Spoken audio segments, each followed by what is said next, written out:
안녕하십니까? 12월 27일 화요일 인도네시아 헤드라인 시작합니다. 첫 번째 소식입니다. 인도네시아 중앙은행은 22일 인플레이션에 대응하기 위해서 기준금리를 5개월 연속 인상했습니다. 중앙은행은 시장의 예상대로 7일간의 역환매 금리를 5.5%로 0.25%포인트 인상, 2019년 8월 이후 3년 만에 최고 수준을 기록했습니다. 정책 발표 전 로이터가 조사한 29명의 경제학자 중 27명은 0.25%포인트 상승을 예상했고 나머지 2명은 0.50%포인트 상승을 예상했습니다. 인도네시아의 11월 인플레이션은 10월에 5.71%에서 5.42%로 약간 완화되었지만 중앙은행이 2020년 이후로 유지한 목표 범위인 2에서 4%를 여전히 상회하고 있습니다. 중앙은행 페리 와르지오 총재는 기자회견에서 인도네시아 중앙은행은 금리를 과도하게 인상하지 않을 것이라며 이것은 앞으로 인플레이션 예측과 관련이 있다고 언급했습니다. 총재는 또한 헤드라인 인플레이션이 감소하고 있다고 강조했습니다. 이어 비록 식품 가격이 크리스마스와 새해 연휴 시즌을 앞두고 계속 상승하고 있지만 12월 인플레이션이 5.4%보다 높지 않을 것으로 예상한다고 덧붙였습니다. 한편 지난주 미국 연방준비제도는 통화 긴축 속도를 늦추었지만 여전히 기준금리를 0.5%포인트 인상하였으며 미국은 5월까지 3번 더 금리를 인상해 총 0.75%포인트 인상할 것으로 예상되고 있습니다. 그리고 인도네시아도 미국 연준의 뒤를 따를 것으로 보입니다. 어르마따 은행의 이코노미스트 조수아 파르데르는 금리 인상 발표 직후 니케이 아시아와의 인터뷰에서 중앙은행이 정책금리를 0.50에서 0.75%포인트 더 인상하여 2023년 상반기에 금리를 6에서 6.25% 수준으로 설정하고 2023년 말까지 유지할 것으로 예상한다고 전했습니다. 다음 소식입니다. 지난 21일 조코이 대통령은 1일 코로나 신규 감염자 수가 1200명 정도로 유지되고 있다며 정부가 실시하고 있는 코로나 방역을 위한 활동 제한 조치를 이르면 연내에 폐지할 가능성에 대해 시사했습니다.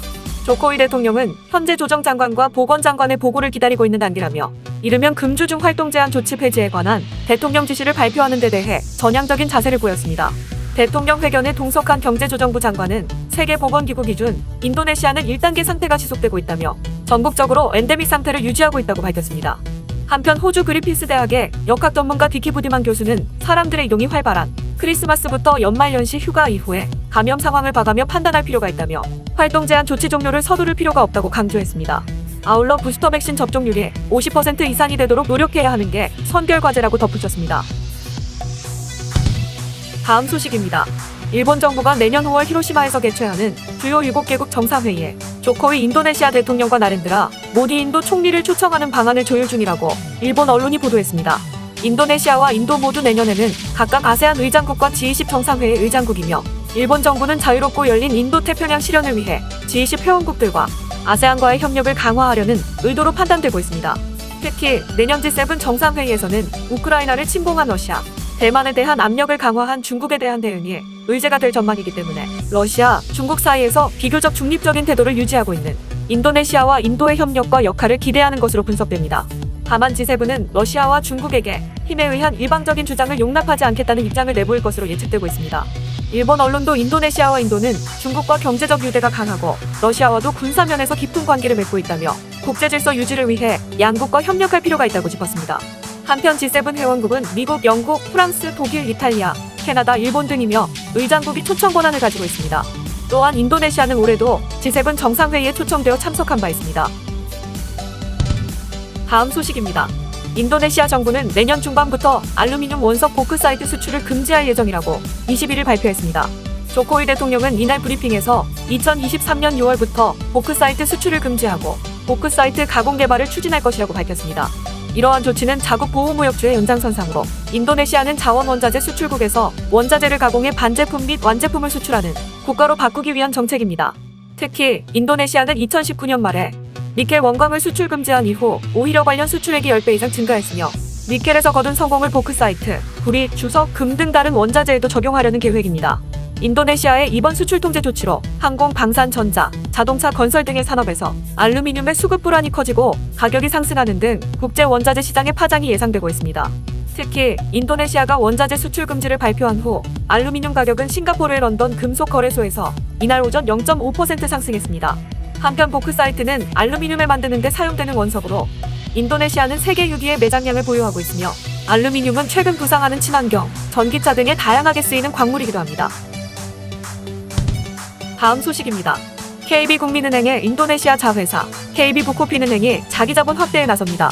KB부코핀은행은 미래에셋증권 인도네시아 법인과 KB발버리증권을 자문 대행사로 선정하고 유상증자를 실시할 계획입니다.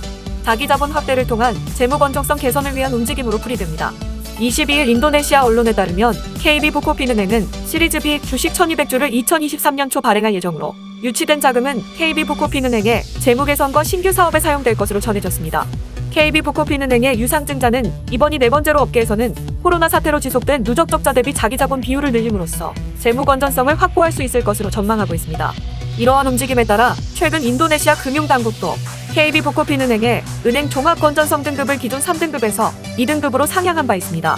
KB부코핀은행은 은행 종합 건전성 등급 상향에 발맞춰 금융 디지털 뱅킹 서비스 등 새로운 상품을 출시하며 인도네시아 내 영업을 강화하고 있습니다.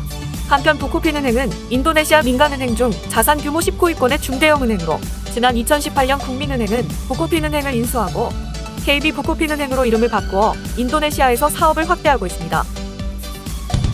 다음 소식입니다. 지난 21일 안타라 통신에 따르면 인도네시아 해군이 내년 6월로 예정된 다국적 연합훈련에 한국과 북한을 동시에 초청했습니다. 인도네시아 해군의 베니스라세토요 제독은 자카르타에서 열린 국제다자간 해군 코모도 훈련 관련 회의에서 내년 6월 훈련에 한국과 북한을 비롯해 미국과 러시아, 캐나다 등 47개국을 초청했다고 밝히며 한국과 북한의 갈등을 알고 있다면서도 우리는 남북을 함께 초청했으며 이곳에서 대면했을 때 아무런 갈등이 없었다라고 말했습니다. 하지만 우리나라 정부 관계자는 이번 회의에 화상으로 참석했으며 북한과는 대면으로 접촉한 일이 없다고 설명했습니다.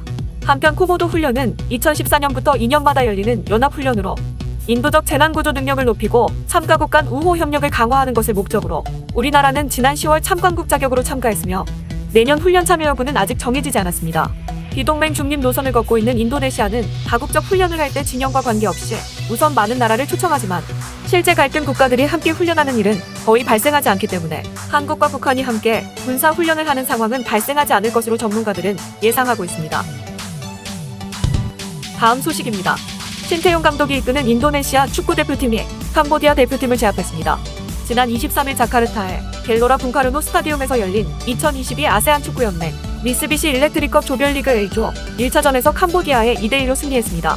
인도네시아는 전반 시작 7분 만에 선제골을 터뜨렸습니다. 제1리그 도쿄 베르디에서 뛰고 있는 프라타마 아르안이 왼쪽에서 크로스를 올렸고 이 공을 공격수 에기 마울라나 비크리가 슈팅으로 연결하며 득점했습니다. 하지만 캄보디아는 전반 15분 세울 바라잉이 문전으로 크로스를 올렸고 사레스 크리아가 헤더 골을 넣으며 승부를 1대1 원점으로 돌렸습니다. 이어 전반 35분 인도네시아의 마르셀리노 페르디난이 오른쪽에서 올려준 낮은 크로스를 문전으로 쇄도하던 위탄 술라이만이 득점으로 마무리하며 전반을 2대1로 마친 인도네시아는 후반 들어서도 계속해서 경기를 주도한 결과 첫 승을 챙겼습니다. 한편 준우승만 6차례 한 인도네시아는 이번 대회에서 첫 우승을 목표로 26일 브루나이를 상대로 2연승에 도전합니다. 시청해주셔서 감사합니다. 다음 시간에 뵙겠습니다.